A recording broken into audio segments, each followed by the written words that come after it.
Hello.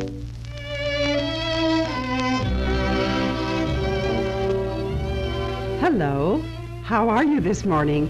We're so happy to greet you on behalf of Wyatt's Rexall Drug Store, Puryear's Texaco Service, Suter Termite Control, and the Brook Shop. And if you thought we had a long theme this morning, I know it's been a long time since you've heard the theme all the way through, but it's worth waiting for, because as we told you yesterday and the day before, we have with us this morning 4 generations, from little Betsy Cook right on up to Mrs. Sally McClendon, and in between there's Mrs. J.B. Humphreys, better known as Mary, and Mrs. John Cook, better known as Betty. And of course, as our accompanist this morning, we have that very popular accompanist, Mrs. Sheila Shaw. Now then, the first thing on the program this morning, may I say to each and to every one of you, you're just as welcome as the flowers in May.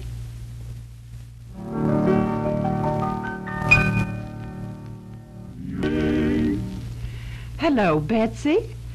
Turn around here and tell the people what you think. Is this your first broadcast, dear? Is this your first broadcast? Uh-huh. It is. Do you think you're going to like it, Betsy? Uh-huh. Oh, good. Little Betsy is 2.5 years old, sitting up here just as cute as a polished button. I'm 2. Oh, you're 2. Well, pardon me, dear, you're 2 years old. And what did you ask a while ago? If this is television? Uh-huh. Would you like it to be television, Betty? Uh-huh. Well, I would, too. I'd really like for this to be television because the people don't know what they're missing, do they? What did you say a while ago? It was fun? Is it fun, Betsy? Well, tell me, what are you going to sing for us today? Lullaby. You're going to sing lullaby? Well, I'll tell you what. Now, if we put the people to sleep, we promise to awaken them again, don't we? Certainly. First, before we sing, what is your little brother's name? Is it John Christopher? John Christopher. Well, would you like to tell the people what your name is? Your whole name? What is it besides Betsy? Elizabeth O'Hara Cook. Well, a little later on, Mother is going to tell how you got that beautiful name. But are you ready to sing now, Betsy, and put the audience to sleep? Shall we fasten that shoe for you? Little black patent leather shoes and the cutest little white socks. I bought them uptown, didn't I? You bought them uptown. Of course you did. And how cute they are. I like this red. Slippery. They're slippers. Of course they're slippers. And you know, Betsy, I like this dress you're wearing. Light gray and dark gray, excuse me, and red and green trim. Just sets off your pretty little hairdo, doesn't it, with bangs across and hanging down to your shoulders on the sides. Mama was cutting them when I was coming over. Mommy was cutting them when I was coming over. Oh, Mommy was cutting them when you were coming over. Well, we really should have television. Is Mommy going to sing with you now? All We're going right. to sing lullaby and good night. All right, let's put everybody to sleep. Lullaby and good night. Your brown eyes closed tight. Creep Into your bed and pillow your head. if God wills, you will wake when the the morning does crack. if God God wills, you will wake when the morning does crack. Betsy, I when think the that's morning one. doth crate. When the morning doth crate. Is that the way Of course, Betsy we don't said? know the meaning. Well, Betsy, that's wonderful. You know what I predict for you? One of these days you're likely to be a prima donna. I hope you are. And you know, we're happy that Mother's going to sing for us later on the program, too. But tell me this. Did you hunt Easter eggs? You did. Did you find any? Well, now, it's a little bit after Easter, but would you like to play with these pretty colored eggs. Oh, they're beautiful eggs. Would you like to? What's on them? Pink roses. Flowers. Flowers. Pink flowers on blue eggs. They're the most beautiful eggs. Hers weren't this pretty. And do you know, Betsy, that was painted with satinol from Clampett's paint store? That's right. Now, you may play with those. And what do you say that we talk with Mummy? Or do you say, what does she call you, Betty? Mommy. Mummy. Suppose we talk with Mummy. And what do you call Mary, Betsy? What do you call that woman right there? Who is she? Mammy. Mimi. Mimi. And who is that right behind you, Betsy? Mama Sally. Mama Sally. And Mama Miss Sally. Rosie. Yes. Oh, Mama Sally has a necklace of roses, doesn't she? Well, we're going to talk. Suppose we talk to Mama Sally just a moment, shall we, Betsy? While you play with your Easter eggs. Betsy's sitting right up here on the table by the microphone, and she's going to play with Easter eggs while we talk with Mama Sally. And speaking of Mama Sally, do you know, Betsy, when I first came to Mayfield, Mama Sally was one of the first ladies that I heard about. And everybody was in love with Mama Sally. And that's the way it's been ever since I've been in Mayfield. Did you know that?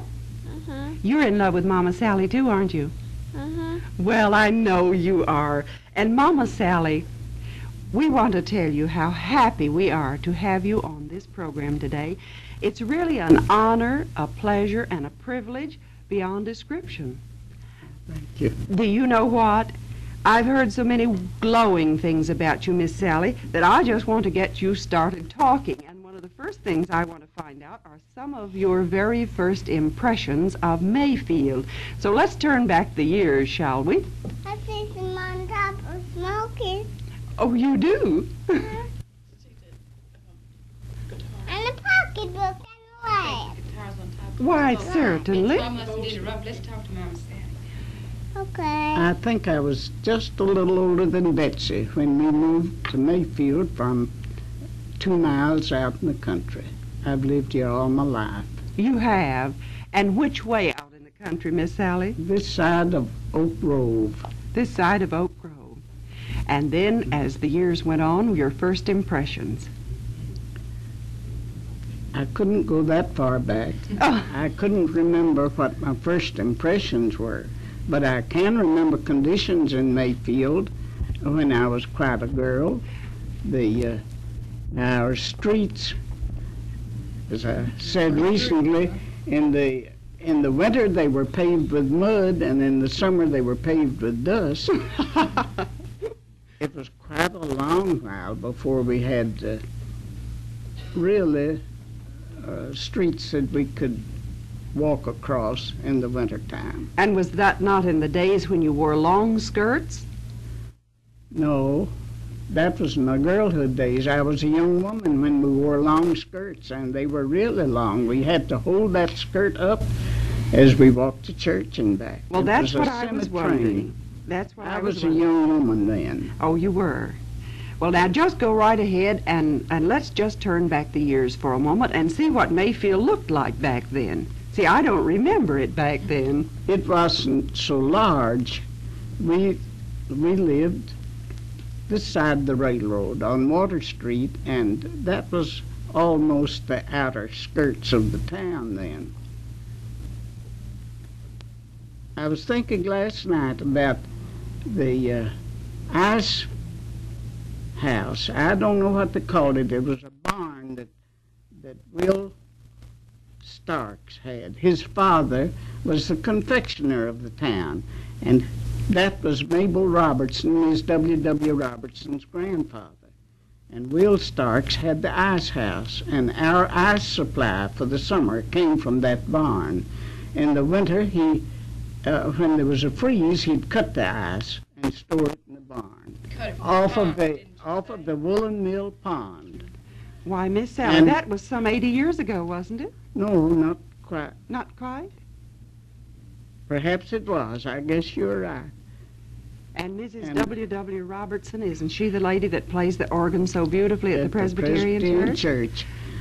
And the ice, in order to keep it from congealing, as it would melt in the warmer spells of weather and then freeze again, it was put in blocks with sawdust in between. And that kept it from melting? And all the ice we had came from Stark's barn by the railroad, back of the planing mill. Well, Miss Sally, that's... And we had to get there early in the morning if we wanted homemade ice cream. We had to be there early to get the ice. That was our only chance for ice cream, even. Well, it's a far cry from the Seal Test and other fine brands we get today, isn't it? Get any time. And tell me, Miss Sally, in your girlhood, what were some of the recreational facilities here in Mayfield? What did you do for amusement? We didn't have any that I could call recreational. Our life was centered in the home, the school, and the church. In fact, that composed it. After the evening meal, we had our lessons. They had to come. When they were finished, my mother, seems to me, always had a plate of broken hickory nuts and another broken walnuts and a bowl of popcorn ready to pop, and she was expert at that. So we had a good time sitting around the fire talking and eating those nuts. And I thought when I married that, of course, popcorn and nuts were a necessity in every family home, and I'd buy a bushel of walnuts and a bushel of hickory nuts and a peck of popcorn, and next spring I'd throw them out. There was never a time to have anything like that. Well, then once a month at school, the rules were suspended. We were not allowed to speak to a boy on the street when we were going to school, but once a month they suspended the rules, and we could have a party and have a date. We could have dates from Friday night till Sunday night. That was when I was quite, perhaps nearly grown. And did they have some of those old-fashioned candy pullings in those days? Yes, that was the main thing. That would be a good place for those walnuts and hickory nuts, wouldn't it? Molasses candy and taffy candy. You had to be an expert to have the taffy candy. Well, Miss Sally, tell me this. Did you have any very fine singers in your family, like your granddaughter Betty, back in those days? I don't think so. I think they all sang, but not like Betty. Well, that's a very compliment. Few people do. A very lovely compliment from grandmother to granddaughter. Well, she must have gotten some of that talent from lovely Her Mother father. Mary over here. Well, Oh, I see. my see. husband sang, Your husband sang. and I think Betty perhaps got some of that from Well, we know she got it, and we appreciate it very much. Now, I have some more questions that I want to ask you later, but right now, I'd like to ask your daughter, Mary Humphreys, how she got started in the tobacco business. I married into it, Fran. Oh, you married into it. You mean it was already started? I hear that it's quite a fantastic tale, how you started virtually from scratch, Mary, and built it up into the tremendous business that it is now. Well, Come in closer to the microphone, Mary. as Black says, we started the hard way. You started the hard way. Come right in so they can hear you a little bit better, Mary. Thank you. And I heard that you started with just one employee. Is that right? Well, I must have been that one. Oh, you think so? I think Black went to the country and I stayed in the office. And you stayed in the Of course, office. he had somebody out in the warehouse. You had Luther. Yeah, Luther's been. Luther. Yeah, that's right. How long ago was that, Mary? It was 1924, Fran. In 1924. Well, you know, not too long ago, in fact, I think the first year we came here and had some tobacco to sell, I was amazed when I went over there to your place of business and saw the degree of efficiency with which all of you worked. Everything just seems to work like clockwork, so to speak, and it amazed me, really. And then when I found out that you started with one employee, namely Mary Cook. All the brothers. Well, and also gardening. I hear that you used to have a beautiful garden, Mary. Do you do any gardening now? Well, I don't have room. I'd love to. And that's not all of the talents I hear about you either. I understand you're an excellent cook. No. I think that's a mistake. Oh, I'm sure it is not a mistake. I've certainly heard that. And then, Betty, I understand that you liked singing from a very early age. And I'd like to have you tell us, Miss Sally, about your first remembrances of Betty's singing. Come over closer to the microphone. That's good. The thing that I think of in the minute, I didn't know you were going to ask that. I went out their home one day. They lived on 9th Street. And Betty was sitting in front of the radio in her little chair. And she was just a little larger than Betsy, I think. And I went back to the kitchen. I said, Mary, did you know Betty has the radio on? She said, yes. She sits there all the time. And she would sing with the people on the radio as they sang. And I think that's where Betty got her start. I may be mistaken. That's just my remembrance of it. Is that right, Mary? Yeah, Betty had to depend on the radio for her teacher, whereas Betsy has Betty. That makes a lot of How sense. nice. Well, and what a wonderful teacher Betsy has, too.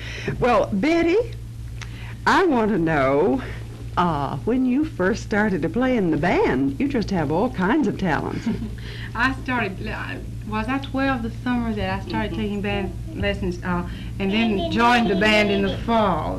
They were hard up, and they'd take anybody they could get, so they came out and got some 12-year-olds and some 13-year-olds and started us out. And that was when Maurice Carter came here as band director, and he was building a band from scratch. So I think he finally kept starting people out until he had I don't know how many, Joe McNeely in there would remember maybe how many we finally had in the band. Finally built it up to about 56 at first, and that was much more than they'd had when he came here. And then, of course, it kept building. I think Steve Combs plans to have 100 marching in, this season. Wonderful. Well, let's just take a word from Joe McNeely. Correct us on that figure, Joe. How many did you start with? Is that right? I was thinking He shakes his head, yes. 7 and 8, rank and file. And What instrument, I was playing Betty? trombone in there, and I was playing flute, and marched right behind the bass horn, and Mother and Dad never could see me. Well, after all, you're not a very big mite right now, No, Betty. I wasn't very big then either, and it wasn't very conspicuous. When I hear your terrific volume as you sing, I wonder where it comes from. I literally wonder where it comes from. Well, Betsy's having a wonderful time with her Easter eggs. You like those Easter eggs, Betsy? Do you like those Easter eggs? Very much. Very much. Well, thank you. Do you have another song for us right now? Would you like to sing for us right now? No. You don't think so right this moment? That. Well, I'll tell you what. Let's do this, Betsy. Let's have a musical selection especially dedicated to you, shall we? Would you like that? All right. Joe McNeely, what do you have for Betsy at this moment?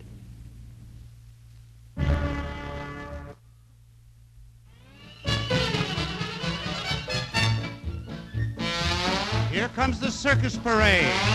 Hear the drums?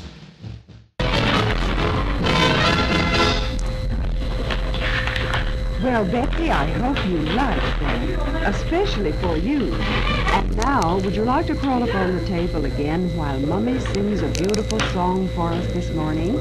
And Sheila Shaw's going to play for us. That's fine. You sit right here by the microphone. And Betsy,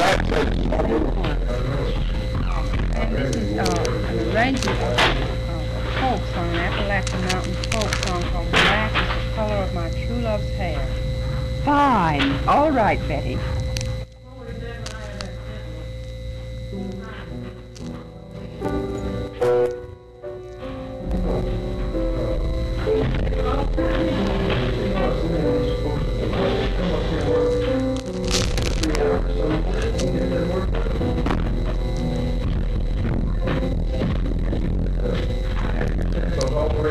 Black is the color of my true love's hair.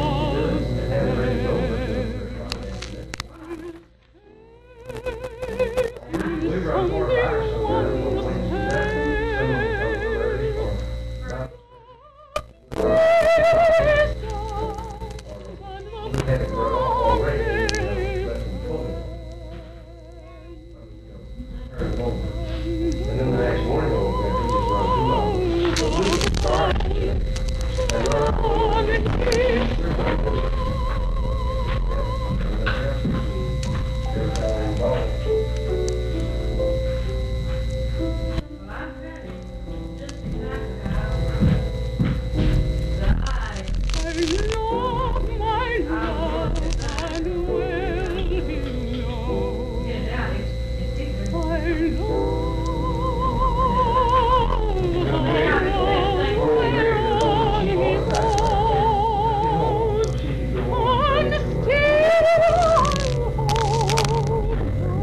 that's not fair to the person. Well, no, I told her that I don't do that.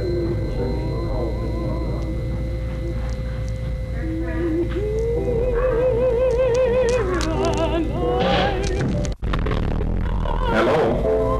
Yes. Yes.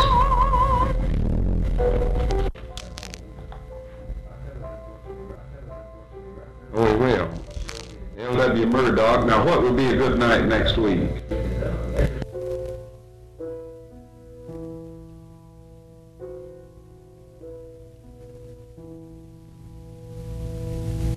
Black is the color of my true love's hair. His face is something wondrous fair. Beautiful long night. Fairest eyes and the strongest hand. I love the ground whereon he stands.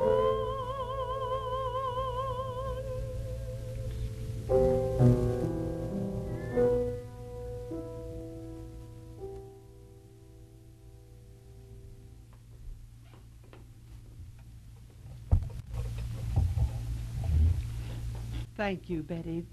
That was really beautiful.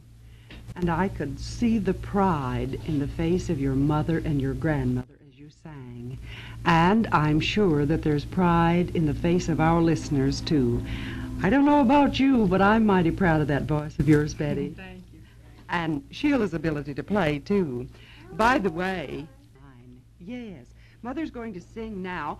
And may I tell you that this is a lovely poem written by a 12-year-old boy.